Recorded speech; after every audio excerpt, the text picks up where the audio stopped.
दोस्तों, इससे जो पहली वीडियो थी हमने राष्ट्रपति के उसमें महाभियोग से रिलेटेड जो बातें थी, पद रिक्तता की जो बातें थी वो कंप्लीट कर ली थी। एक बात जरूर ध्यान रखना कि जो राष्ट्रपति पर महाभियोग लगता है वो किस आर्टिकल के तहत लगाया जाता है। मतलब इसमें मैंने शायद जो लास्ट वीडियो थी उस वीडियो में ये नहीं बताया कि महाभियोग की जो राष्ट्रपति पर कार्रवाई स्टार्ट होती है वो किस आर्टिकल के तहत होती है। तो एक तो उसे ध्यान से रख लेंगे, बहुत पॉइंट नोट डाउन कर लेंगे। जो आर्टिकल 61 है इसके माध्यम से राष्ट्रपति पर महाभियोग की प्रक्रिया स्टार्ट की जाती है। ठीक है, यानी ये आर्टिकल महाभियोग की प्रक्रिया के लिए प्रावधान करता है राष्ट्रपति पर। अच्छा, और जो आज की वीडियो है, आज की वीडियो में राष्ट्रपति की जो शक्तियां हैं उन शक्तियों को समझने का प्रयास करेंगे। काफी अच्छे से एक्सप्लेन भी करूंगा। और देखो, राष्ट्रपति की शक्ति व कर्तव्य भी न कह सकते हैं, कर्तव्य। ठीक है, अच्छा, जिसमें पहली है कार्यकारी शक्तियां और दूसरी विधायी शक्तियां, तीसरी वित्तीय शक्ति और न्यायिक शक्ति, कूटनीतिक शक्ति, सैन्य शक्ति और आपातकालीन शक्ति। अच्छा, इनमें जो कार्यकारी शक्ति है उसमें देखेंगे कार्यकारी शक्तियों में राष्ट्रपति क्या क्या कर सकता है और मतलब किस प्रकार से, कैसे। अच्छा, एक तो कार्यकारी शक्ति में भारत सरकार के जितने भी शासन संबंधी कार्य हैं वे राष्ट्रपति के नाम से किए जाते हैं। ठीक है, यानी सभी शासन संबंधी कार्य राष्ट्रपति के नाम से किए जाते हैं।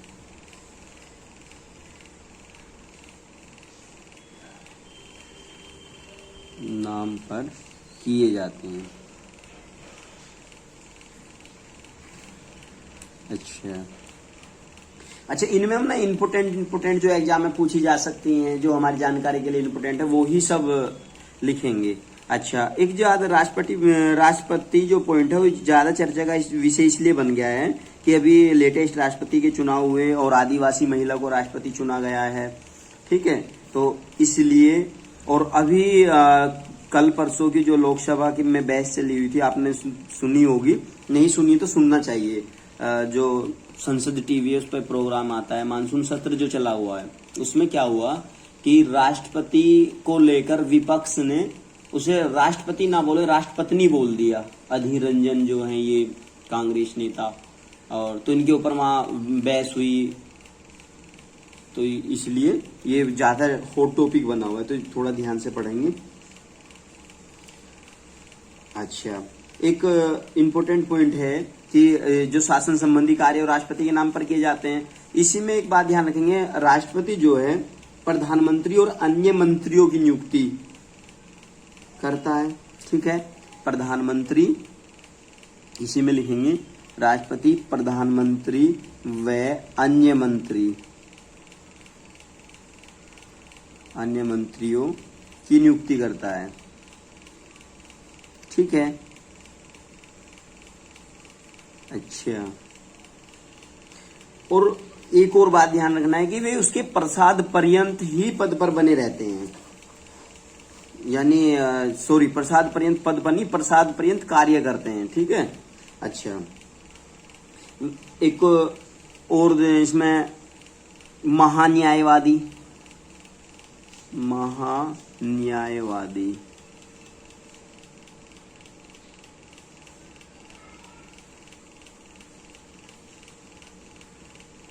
और जो ये महान्यायवादी है ये भी राष्ट्रपति के प्रसाद पर्यंत ही कार्य करता है, यानी अपने पद पर बना रहता है। जो महान्यायवादी है ये अटॉर्नी जनरल बोलते हैं इसको। महान्यायवादी राष्ट्रपति के प्रसाद पर्यंत अपने पद पर बना रहता है। एक तो ये बात ध्यान रखनी है। एक होता है महानियंत्रक और महालेखा परीक्षक, कैग जिसे बोलते हैं। महानियंत्रक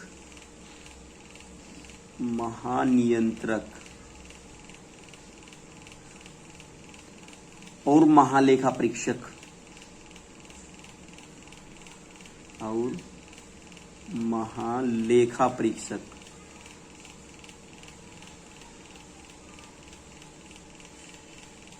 ठीक है, इसकी नियुक्ति भी राष्ट्रपति करता है। ये की पॉइंट है, आप ध्यान रख लें, डायरेक्ट एग्जाम में आ जाएगा कि निम्न में से किसकी नियुक्ति राष्ट्रपति द्वारा की जाती है या निम्न में से किसकी नियुक्ति राष्ट्रपति द्वारा नहीं की जाती। इस टाइप से क्वेश्चन पूछ लेगा, ठीक है, स्टेटमेंट देगा। तो इसे आप हल्के में मत लेना, ये की पॉइंट है और ये याद रखने पड़ेंगे आपको जरूर। अच्छा, और एक जो चीफ इलेक्शन कमीशन जो होता है उसकी नियुक्ति भी राष्ट्रपति करता है। चीफ इलेक्शन कमीशन यानी मुख्य चुनाव आयुक्त, मुख्य चुनाव आयुक्त, इसकी नियुक्ति भी राष्ट्रपति करता है। अच्छा, एक हो गया आपका जितने जो संघ लोक सेवा आयोग है यूपीएससी, संघ लोक सेवा आयोग यूपीएससी के जो अध्यक्ष है और सदस्य, यूपीएससी के अध्यक्ष एवं सदस्य,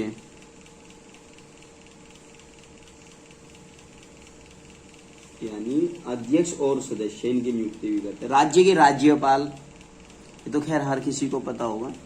जो एक की पॉइंट है ना, थोड़ा ध्यान रख लेना बस आप।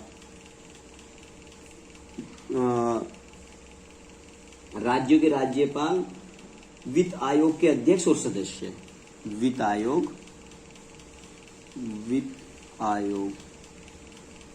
का अध्यक्ष एवं सदस्य, इनकी नियुक्ति करना राष्ट्रपति के कार्यकारी जो शक्तियां हैं या कर्तव्य हैं उनके अंतर्गत आता है। ठीक है, ये जो 5-7 पॉइंट हैं। अच्छा, और ध्यान से रखेंगे कौन सा, जो अनुसूचित जाति है, अनुसूचित जाति, अनुसूचित जनजाति यानी एससी और एसटी, एससी एसटी और ओबीसी, एससी एसटी और ओबीसी, इनका जो आयोग है उन आयोगों के लिए, मतलब इनके लिए एक आयोग की भी नियुक्ति कर सकता है, आयोग की नियुक्ति करना।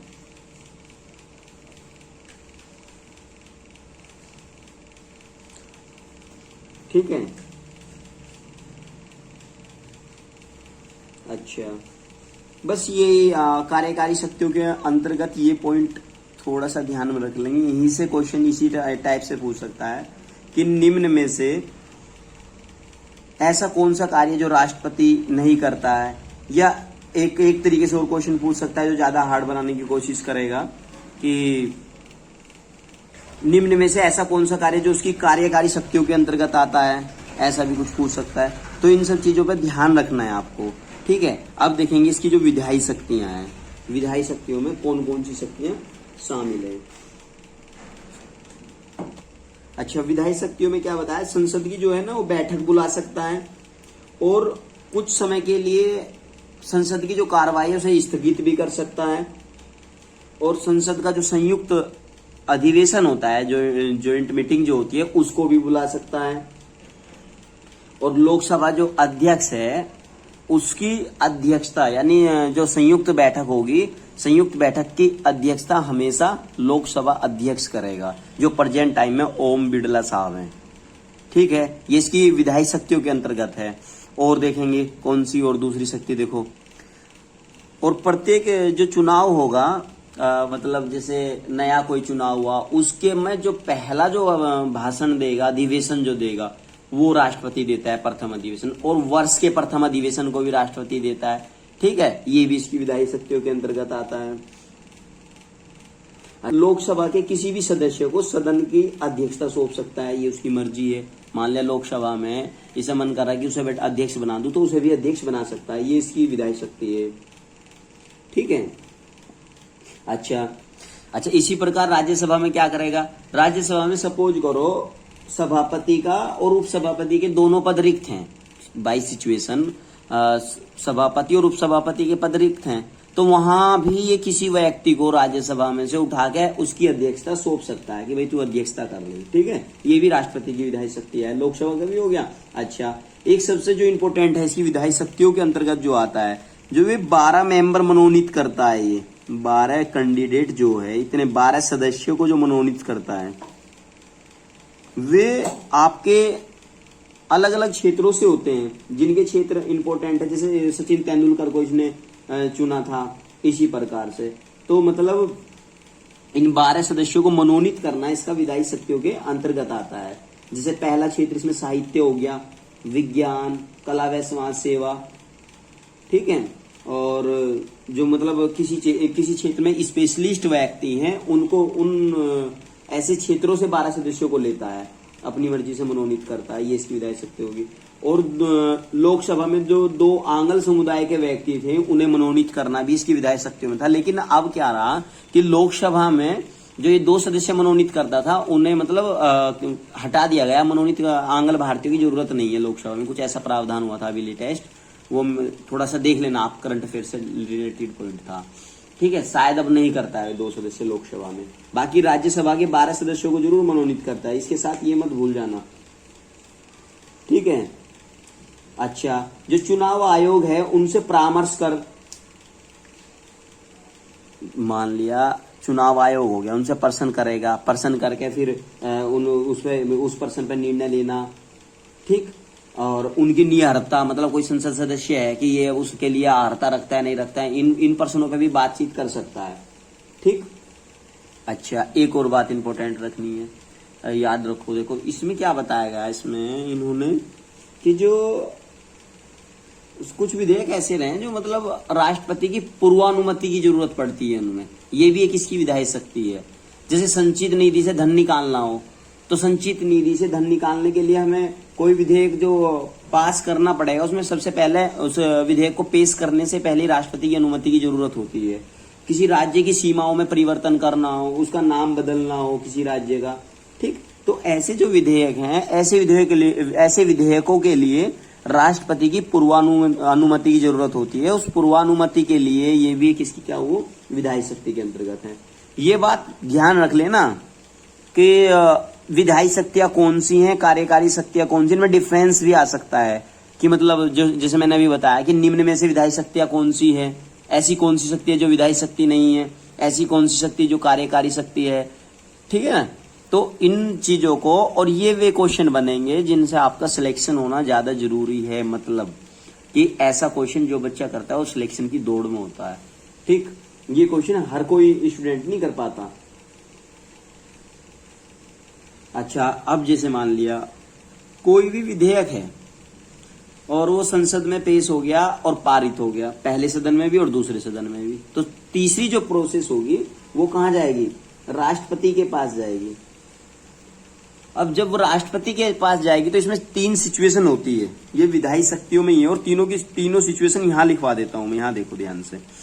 पहली सिचुएशन क्या है, और दूसरी सिचुएशन क्या है, और तीसरी सिचुएशन क्या है। जब कोई विधेयक दोनों सदनों से पारित होकर राष्ट्रपति के पास जाता है, उसके बाद क्या प्रोसेस होती है और राष्ट्रपति के पास क्या पावर है, उनके साथ क्या कर सकता है, उन विधेयकों के साथ वो देखो, या तो अपनी स्वीकृति दे सकता है, यानी उन्हें स्वीकार कर सकता है, स्वीकृति, ठीक है, दे सकता है। एक पॉइंट तो ये हो गया। अच्छा, दूसरा पॉइंट क्या हुआ है कि या फिर उनका अपनी स्वीकृति सुरक्षित रख सकता है, स्वीकृति सुरक्षित रख सकता है, उसकी मर्जी की बात है, ठीक है। और तीसरा पॉइंट हुआ कि जो विधेयक है उस विधेयक को वो क्या कर सकता है, उस विधेयक को पुनर्विचार के लिए वापस लौटा सकता है, पुनर्विचार के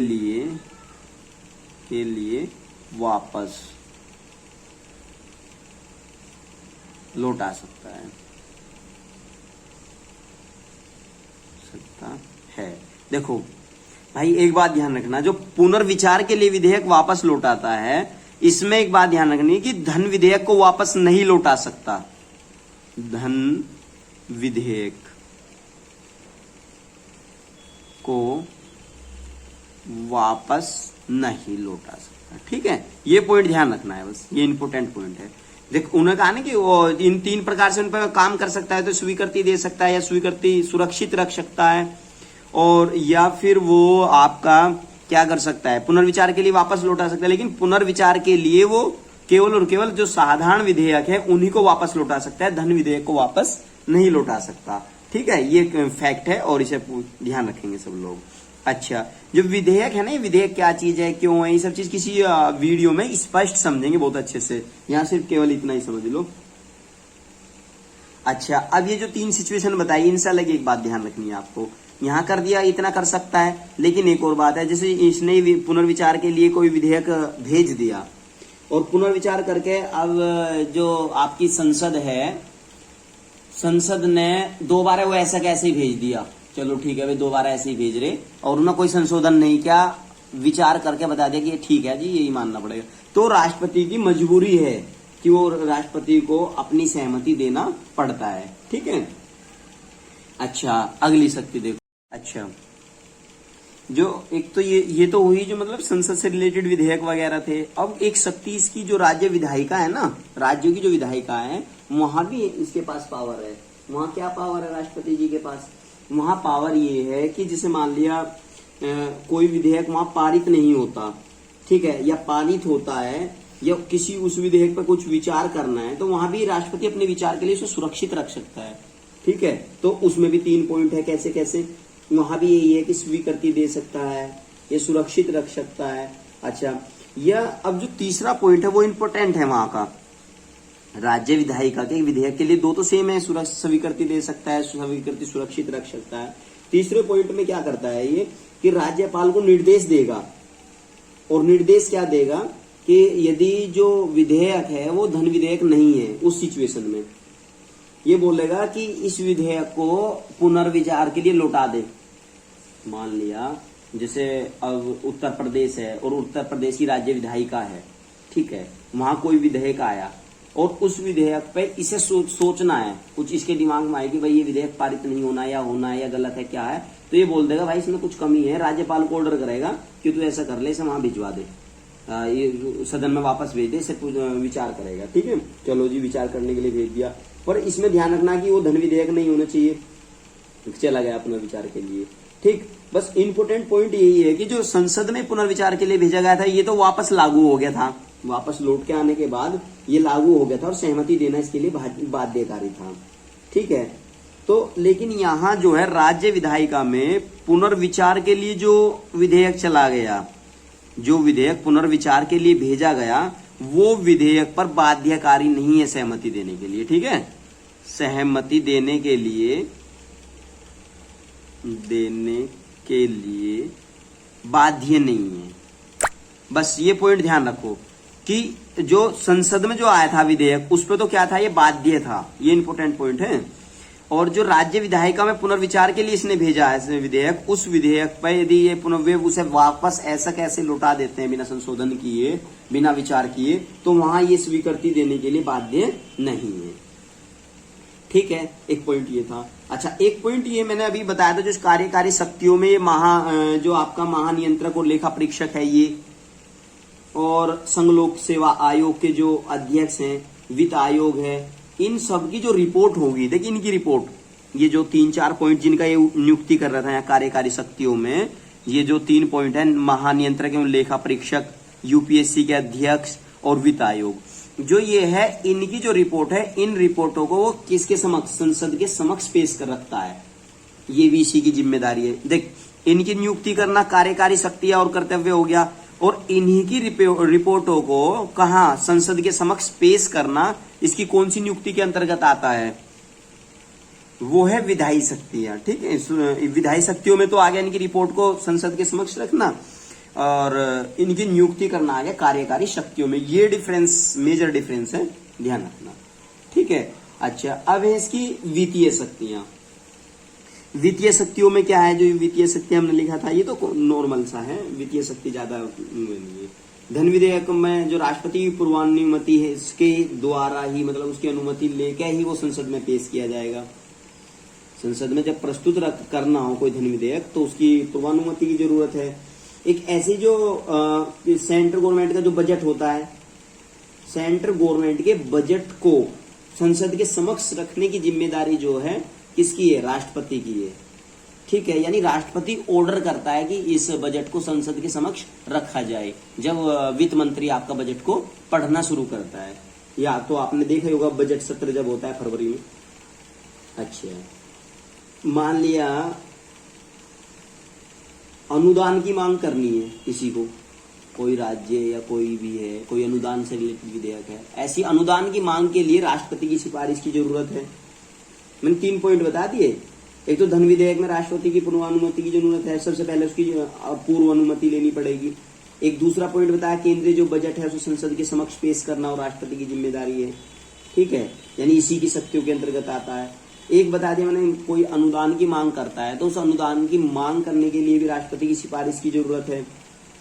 अच्छा, अब यदि भारत की आकस्मिक निधि से धन निकालना हो, अग्रिम भुगतान करना हो, वो भी राष्ट्रपति की पावर की जरूरत है, यानी राष्ट्रपति की अनुमति लेनी पड़ती है। और 5 वर्ष में एक वित्त आयोग के गठन के लिए, तो वो मैंने बताया भी था इसका कि वहां से केंद्र और राज्य के मध्य जो राजस्व का बंटवारा करना होता है, जो टैक्स होता है, रेवेन्यू का बंटवारा करना भी इसका राष्ट्रपति की वित्तीय शक्तियां हैं, ठीक है। अब न्यायिक शक्ति देखो, न्यायिक शक्तियों में आप ध्यान रखना, और मैं इतने आराम से पढ़ा रहा हूँ, इतने आराम से एक्सप्लेन कर रहा हूँ, खुद लिख सकते हो तुम, ठीक है। देखो, न्यायिक शक्ति में सुप्रीम कोर्ट, ये जो न्यायिक शक्ति है, यहाँ सुप्रीम कोर्ट और हाई कोर्ट, ठीक है। सुप्रीम कोर्ट के जज और हाई कोर्ट के जज, उन सब की नियुक्ति राष्ट्रपति द्वारा की जाती है। सुप्रीम कोर्ट के जज में जो मेन जज है वो CJI है, चीफ जस्टिस ऑफ इंडिया, जो प्रेजेंट टाइम में NV रमन्ना सर हैं, ठीक है, उनकी नियुक्ति। और जो और जज हैं उन सब की नियुक्ति, और हाई कोर्ट के सभी जजों की नियुक्ति राष्ट्रपति द्वारा की जाती है। एक तो मेन पॉइंट ये है। अच्छा, अब मान लिया एक पॉइंट है इसका कि जैसे कोई अपराध है और उस अपराध में दोष सिद्धि, किसी व्यक्ति को दंड दिया गया है, उसमें क्या कर देगा, उसे निलंबित कर सकता है, माफ या उसमें चेंज कर सकता है, भाई उसे उस दंड को निलंबित भी कर सकता है, माफ भी कर सकता है, परिवर्तित भी कर सकता है, ठीक है। और दंड में क्षमादान, प्राण दंड, उनको स्थगित करना, जैसे किसी को मृत्यु दंड दे दिया उसे स्थगित भी कर सकता है, उसमें राहत भी दे सकता है और माफी भी प्रदान कर सकता है। राष्ट्रपति की न्यायिक शक्तियों के अंतर्गत आता है, ठीक है। न्यायिक शक्तियों में क्या क्या बताया मैंने, इसमें जो दंड से रिलेटेड है, अपराध के लिए जो दोष सिद्धि है, उसमें किसी व्यक्ति को दंडादेश दिया गया उसको निलंबित कर सकता है, माफ कर सकता है, चेंज कर सकता है, क्षमादान की शक्ति इसके पास है, मृत्यु दंड को स्थगित करना इसके पास है, उसमें राहत कर सकता है, उसे माफी दे सकता है, ये इसकी शक्तियां होगी, ठीक है, जो आप किसी दंड को लेकर है। इनमें जैसे क्षमादान की शक्ति है, इन शक्तियों को अगले वीडियो में हम एक्सप्लेन कर लेंगे। अच्छा, एक अब तुम्हें ध्यान रखना कि वे कौन से मामले, जिन मामलों में ये सब करता है, दान करना, माफ करना और चेंज करना, वे हर मामले में नहीं करता, कुछ मामलों में, मतलब जिन मामलों में करता है वे मामले देखो। जैसे जो सैन्य न्यायालय में सजा दी गई है वहां कर सकता है। अच्छा, एक जो जैसे मान ले सैन्य न्यायालयों में कोई सजा दे दी गई वहां, और केंद्रीय विधियां जो हैं उनके विरुद्ध कोई अपराध किया गया हो, केंद्रीय विधियां जो हैं उनके विरुद्ध कोई अपराध किया गया हो। अच्छा, एक वे सभी मामले जिनमें दंड का स्वरूप मृत्यु दंड हो, वहां माफ कर सकता है। ये हो गई इसकी माफी से संबंधित जो शक्तियां हैं, इन्हें न्यायिक शक्तियों के अंतर्गत है। अच्छा, अब है इसकी सैन्य शक्ति। सैन्य शक्तियों में क्या है, सैन्य शक्ति में आप सभी को पता होगा कि तीनों सेनाओं का चीफ कमांडर होता है। जो तीनों सेनाएं आपकी थल सेना, जल सेना और वायु सेना जो है, उनका सर्वोच्च सेनापति राष्ट्रपति होता है। इस शक्ति के माध्यम से ये आर्मी, नेवी, एयरफोर्स, इन सब के जो चीफ हैं उनकी नियुक्ति करना। देखो, आर्मी होगी, सैन्य शक्तियों में चल रहे हैं ना हम, सैन्य शक्तियों में ये चीफ कमांडर होता है, और आर्मी और एयरफोर्स और आपकी नेवी,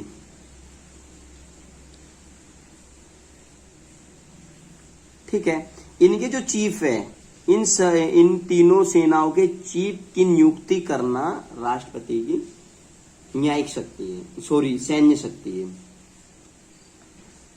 अच्छा, इस सैन्य शक्ति में एक और पॉइंट ध्यान रखना है, जो इंपॉर्टेंट पॉइंट है, वो पॉइंट ये है कि जो कोई युद्ध है, ठीक है, युद्ध की समाप्ति की घोषणा कर देगा और इसमें काम करना पड़ेगा कि जैसे मान लिया युद्ध की समाप्ति करनी है इसे, या युद्ध स्टार्ट करना है, तो उसमें क्या करना पड़ेगा, संसद की अनुमति लेनी पड़ेगी, यानी संसद की अनुमति के अकॉर्डिंग काम करेगा। वहां संसद इसे सलाह देगी या जैसे भी वहां से कहेगा कि भाई कैसा करना है, तो वहां उनकी अनुमति के अनुसार युद्ध को प्रारंभ कर सकता है या उसकी समाप्ति कर सकता है। ठीक है, अब आगे इसकी आपातकालीन शक्तियां जो इंपोर्टेंट हैं, इनको हम किसी एक वीडियो में एक्सप्लेन भी करेंगे, ये अलग एक्सप्लेन करने लायक भी है।